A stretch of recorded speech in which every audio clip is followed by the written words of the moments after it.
Hi, my name is Vicky Sweetlove.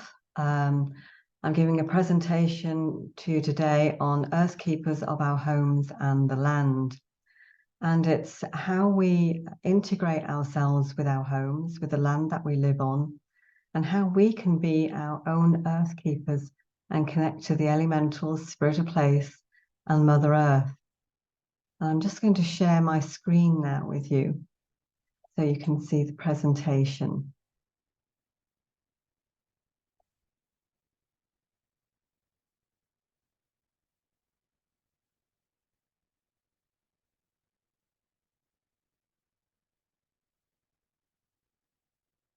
Now, when we come down to the next slide, the homes we live in, do we choose them or do they choose us? There's the modern home, the family home, and the retirement home. All different types of energies, and we choose to live them in different times of our lives. Whatever's going on in our life, it's the house that we choose to live in. So the modern home are when new homes are built, the land can be traumatized with the ground breaking to the earth. Renovation work in the new home is about a new build, a new start. It can be symbolic of a fresh start.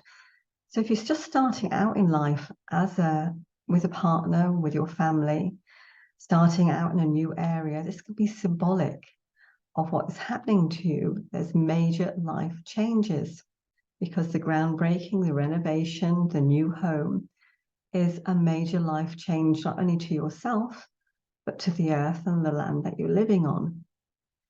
And it's all about making things around you look beautiful. As you can see in this picture, it's starting to look quite attractive with new seeds of growth, with new plantings of trees.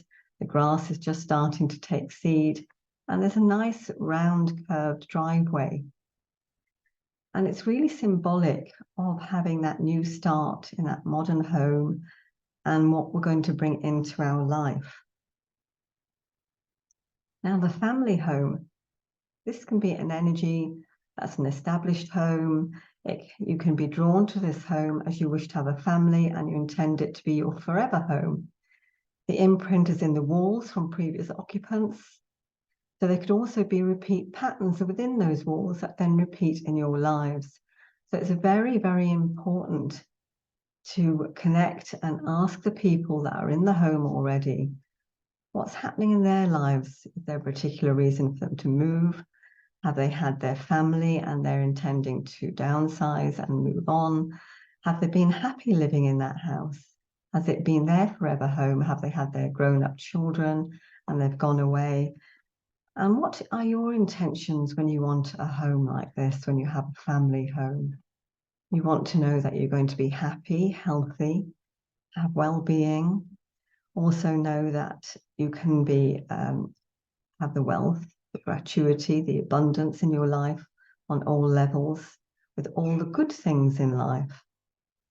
So you want to make sure that the children that lived in this house were happy and healthy, the parents were happy and healthy, and they had a wealthy, abundant life. Because if there was any loss in any way of wealth, money, or health, then that would make you think again about the predecessor chi and the patterns that would be incorporated, not only in the house itself within the walls, but in the land itself as well.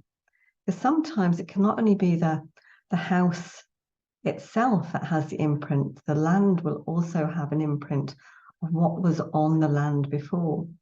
So if you do have an old house like this, and sometimes it doesn't feel quite right when you walk through the door, you might pick up sadness in different rooms. You can pick up happiness and joyfulness in different rooms. You need to ask the occupants that are living there, what do they use the rooms for? Are they unused? Are they useful? And also ask what was on the land before the house arrived there. Was it, farmland? Was it particularly an ancestral stately home? If you pick up on all these patterns before you buy a house, then you'll know exactly what to respect in your life. Now, the retirement home is quite different altogether. This can be the quiet, relaxed space. As you can see here, there's a lovely little bungalow in woodland. It's got a lovely curved driveway. But you've got to be careful that you don't attract a too quiet, a too yin home, that you don't feel sadness coming in and even depression, as the energy vibration could be low. Because what happens is when people go to their retirement home, the place where they're going to spend the rest of their lives, it can be that the people that you're buying from have already lost their partner. So you need to know, how did they lose their partner? Or are these people moving on because of sickness or ill health? Because you need to know that you have a happy, healthy home. It might be that you want to go traveling. It might be that you are starting a new life. That it's not the end of the world when you start retirement. It's actually the beginning of everything in your life that you've always wanted to do, that you want to go mountain climbing, you want to go parachuting, you want to go skiing and potholing. So you want to make sure that you have the highest vibration within your home, that it is exactly what you are looking for to bring that happiness, that joyfulness, that well-being, that love and laughter into your life. Now, there's different types of energies around our homes that we need to be aware of when we buy a house or settle somewhere, even if it's rented for a short time. We need to look at the land around us. Now, in feng shui, we look at the landscape, we look at the mountains, we look to see where the water's coming in and what represents the mountain.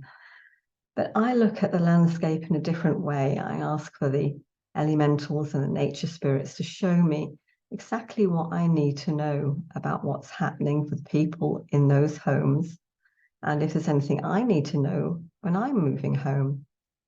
So here I can see a lightning-struck tree.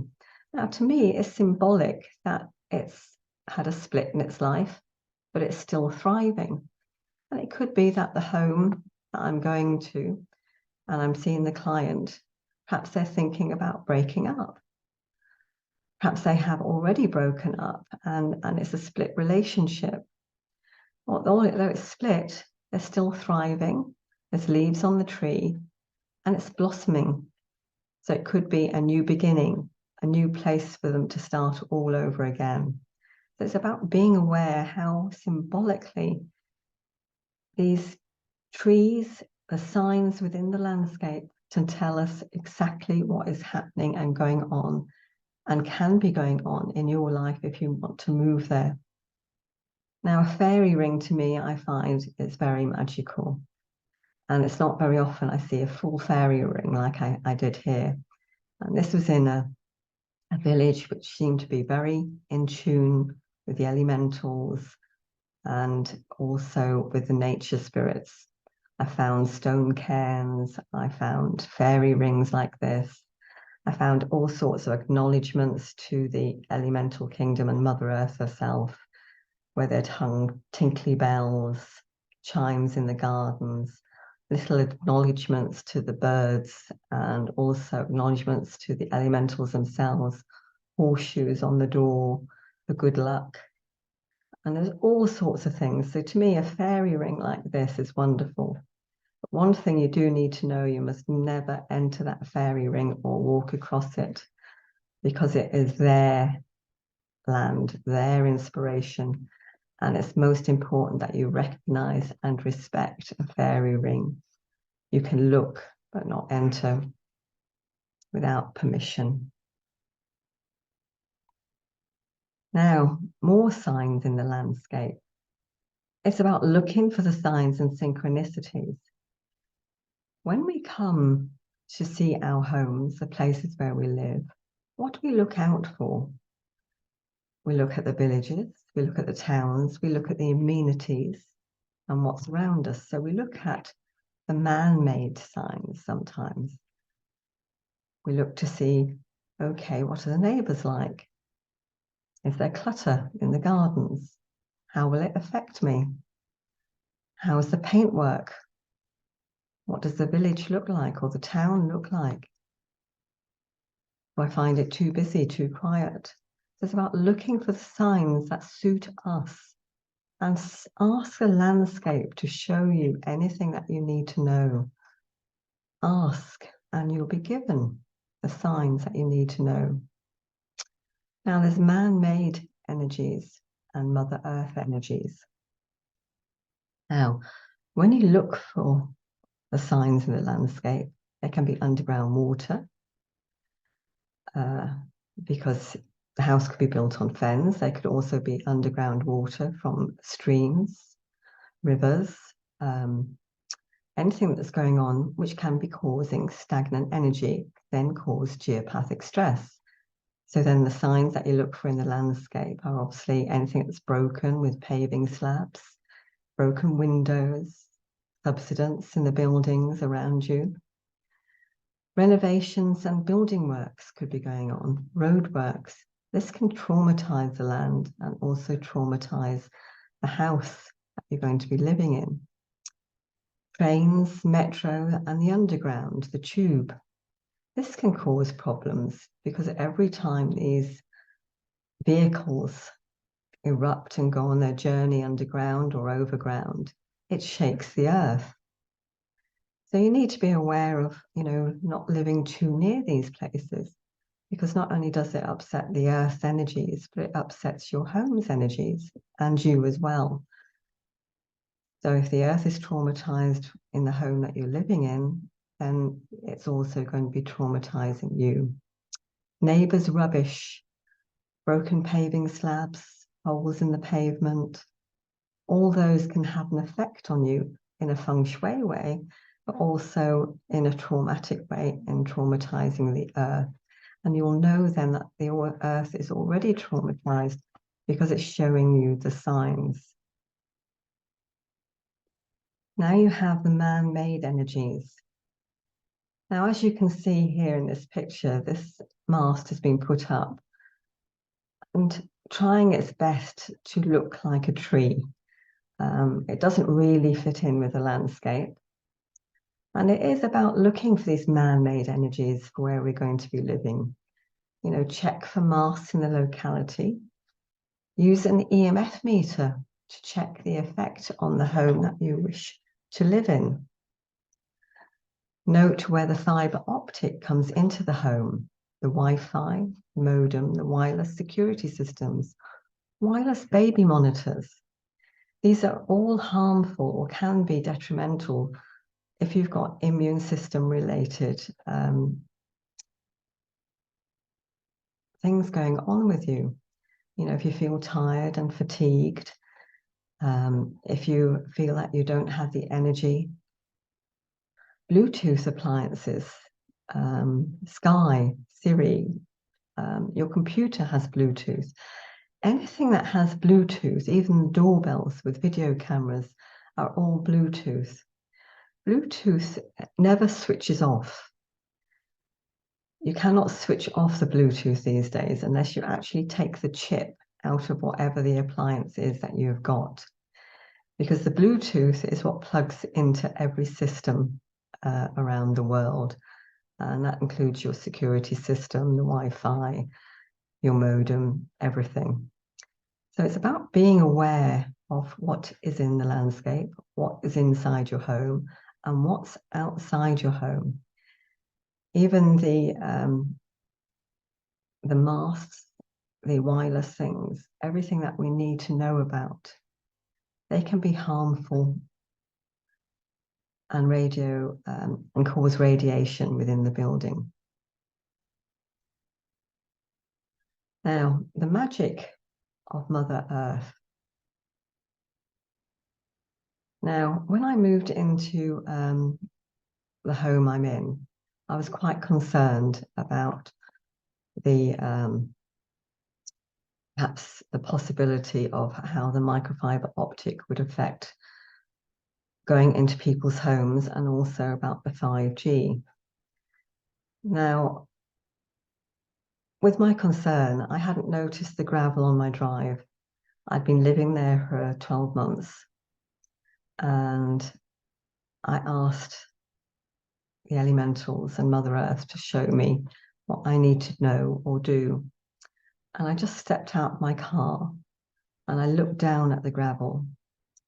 There was also some crows there, and they were squawking and talking amongst themselves, and they came flying across and landed on my fence.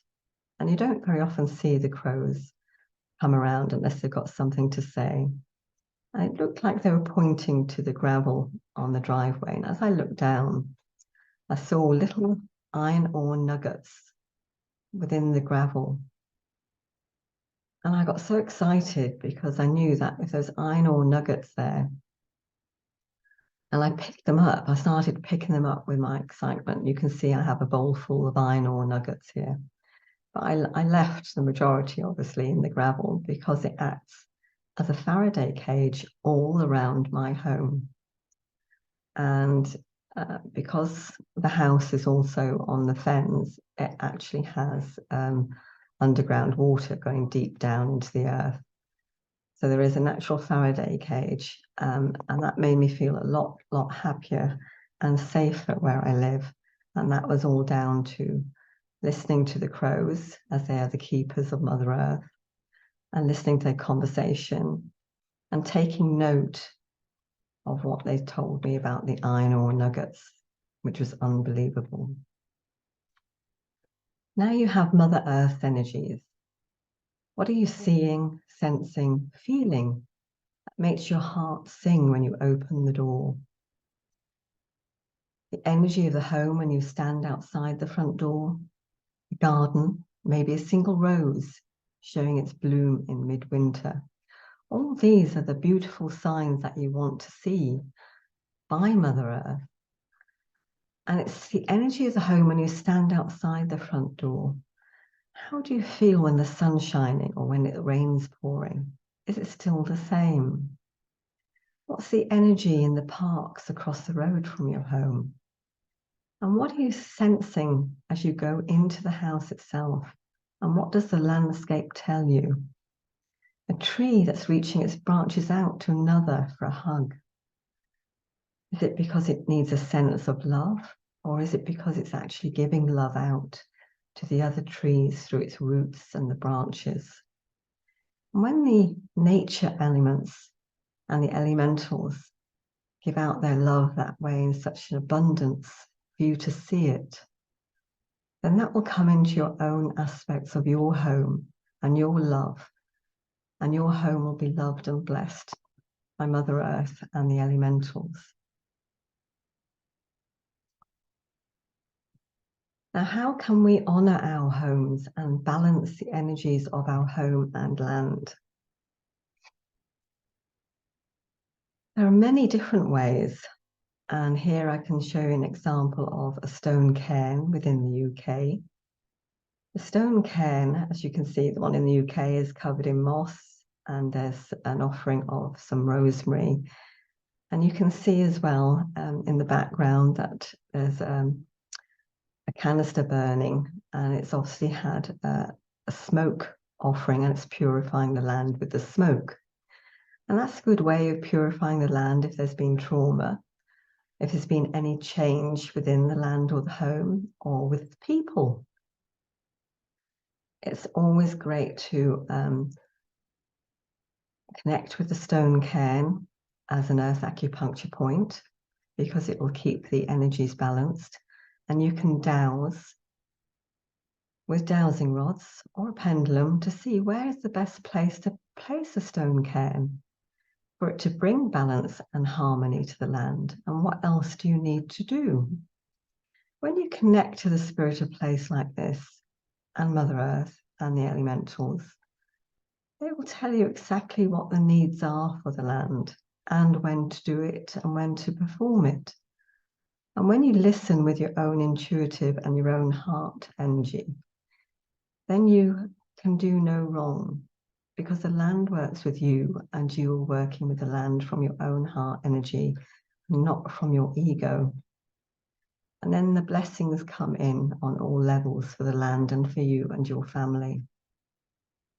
You can see here a different type of stone cairn in Sedona, made with the lovely rocks of Sedona itself. And I love the red rocks of Sedona. And you can see there's a few red ones there. And how they balance so easily. But then again, this is a stone cairn that can bring balance and harmony in just the same way as the one in the UK. You just dowse as to where to place it to bring harmony and balance to the land. And it'll still act as an acupressure point, and a harmonic balance of the land will be there. And you can see just slightly to the right-hand side, there's a little stone face on one of the stones. And it's about recognizing the stone people as well, because they have the love and the healing energies within them to bring balance to the earth. Now, being the sovereign keeper of your land, what does this mean? When there is a change to ownership of the land or home, that is when you become the new keeper of that home and land. Making a connection and honoring your home and land. When you first come to your new home, you become the keeper. You make a connection to that home. You might celebrate. You might be left a box of chocolates and flowers from the previous owners, that when they leave their home, they're saying goodbye, and you are coming in, and they're giving you a welcome as the new owners. Now, as you can see here, there's been a stone spiral being built in some gardens. People like to do that, especially if they have large gardens. And the stone spiral, you can walk the energy of that spiral. It brings in the energy of the trees and the surrounding grasses around and the woods into the energy of that spiral. Other people might just feel like doing a gift to the fairies and making fairy doorways, making little fairy houses, and putting out little fairy gifts of toadstools and gnomes to represent the fairies themselves, and making them feel welcome by little tinkly bells, and even putting notices up, fairies are welcome here. And when you do that, the elemental kingdom acknowledge you. And it's very fun for the children as well. If you have children in the family, it helps them to connect with the land and the space, to know that they have fairies in the gardens that look after them. And then you see in the other picture, people carve wood and stone sculptures for their gardens. When they do this, it's with the intention of what they want to bring into their lives. And you can see with stone sculptures, you can bring in the balance and the harmony of new partnerships. People bring in Buddhas, and people bring in the harmony of friendship. You can see here there's two hands reaching out, and that can be the connection between Mother Earth and humans. And it's just reaching out, touching and knowing and saying, I'm connected to you.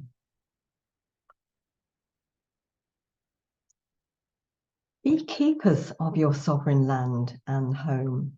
When there are times of change, ask permission of Mother Earth, the elementals and the spirit of place. Be accepted as the new keeper and hold a ceremony, drumming the boundaries and walking the boundaries of your land around your home, asking to be accepted as the new keeper of your land and home. It's very important to drum the boundaries. People just think, oh, I'll just have a celebration, or we'll just have some people round. It's not the same. It's about respecting the land and the home that you're just coming to live, asking permission of the spirit of place to be the new keeper. That you are now not owning the land, you are asking permission to be the keeper while you are there. And no, it might not be your permanent home, or if it is, you'll be the keeper for as long as that land wants you to be there. But when you drum in the boundaries, for any reason, any changes, it's especially good to do it when there's a change with you moving to your new home. Now, Mother Earth and the fairy kingdom, blessings and gifts. Well, the elementals in the fairy kingdom showed me their blessing when the Queen passed away. I drummed the boundaries of my home to ask to be the sovereign keeper of my land and home under the new reign of King Charles. As there was a change in the sovereign kingdom of the land in the UK, there were many rainbows all over the UK when the Queen passed away. This was a time of trauma to the earth, and it needed healing, as did the people. One way is to reconnect to your own sovereign land when there is great trauma to the people and the land. And I did this immediately. It was just intuitively, I knew I had to go out and pay respects and homage, not only to the Queen dying, she was a very special lady, but also to pay homage to the land where I was living, to bless the space and ask to be the new keeper. And I drummed the boundaries. I also smudged and took sage all around the boundaries on the outside of my land and in my home. And I also went outside with solfeggio frequencies and sounded the sound of the solfeggio frequencies to purify and bless. And then I went round with my rattle, and I rattled in the energy, and I gave thanks to the land for allowing me to be the keeper of the space, for inviting me to be there, to be at one and to be at home with the land and space. And I felt grateful and blessed. And then when I came back, after I went to London to pay my respects to the Queen, I came back about 10 days later, and all around the fence line of where I drummed, where I'd asked permission to be the sacred keeper, I found all different types of fungi and mushrooms and half-circle fairy rings, protecting the boundaries of my home for me.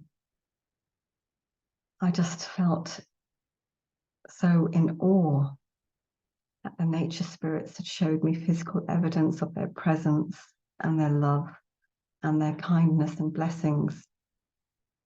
And I walked around every inch of my boundaries, and I noticed that not any of my neighbours had one mushroom, toadstool or fungi on any part of their land or grass. It was only around my own home. And to me, that was something very, very special that day. Now, when we ask permission to be accepted as the new keeper of where you live, you're asking permission of Mother Earth. The Mother Earth that we respect, that we live on. The elementals and the spirit of place. Now, the elementals are the fairy kingdom. And it's also the spirit of place, it's the energy of place. It's to be accepted as the new keeper and holding ceremony. We need to do this in brightness, with loving energy from our hearts, and with loving energy for the places that we live, and respect on all levels, and leave ego behind and let it go. Now, how to honour and respect the land and home you live in. You can light a bonfire or a small fire pit with some offerings of lavender or sunflower seeds. The elementals always love to be offered food offerings of what you love to eat yourself.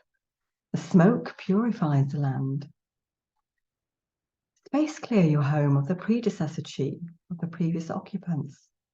Vital to allow the home to feel the energy change of its new occupants, to feel that you are the new occupant. Allow the home to feel the change in the energy when you space clear. As you walk around every room and put in your thoughts of positive intentions of what you'd like your home to bring into your life. What is it exactly that you want to bring in that's positive and joyful, abundance, excellent health and well-being, happy family life?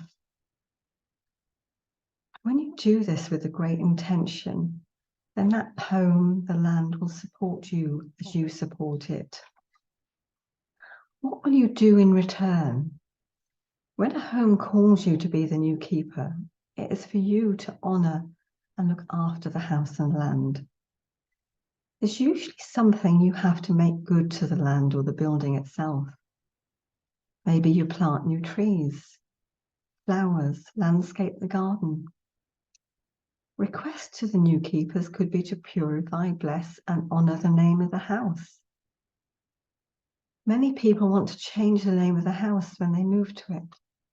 It's best to honour the house name that's already there. It's been given that name because the house and the land has chosen it.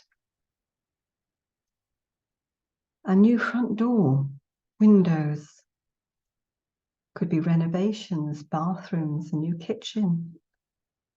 We always start thinking, how can we change our home? It's because the home wants those changes.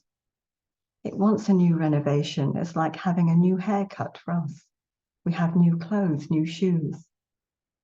So now and again, the land and the home also wants that newness, that vitality, that new lift in its life. Building a stone circle, a cairn, making a stone spiral. Listen to your intuition and tune in to what you're called to do. Requests to the earth keepers. Honour the land with a happy wealth Buddha. Giving your home a name or respect the name it has. A fire blessing to purify the earth. The butterfly effect. Changes we make within our homes and on the land we live can have a butterfly effect and vibrate out into the community where you live, then further afield across the country you live in, and further again, vibrating across the oceans and around the world like a tsunami of conscious light vibration. When we are conscious of making positive changes in our environment, it will make positive changes around the world. And that's what we need to realize. We all hear about the butterfly effect.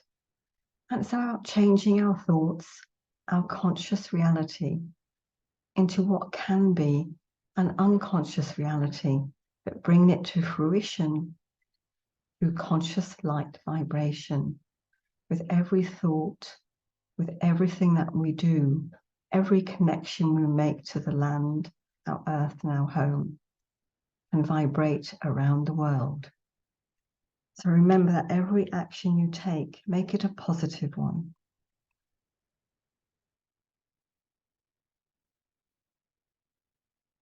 My name's Vicky Sweetlove, and I hope you've enjoyed the presentation today.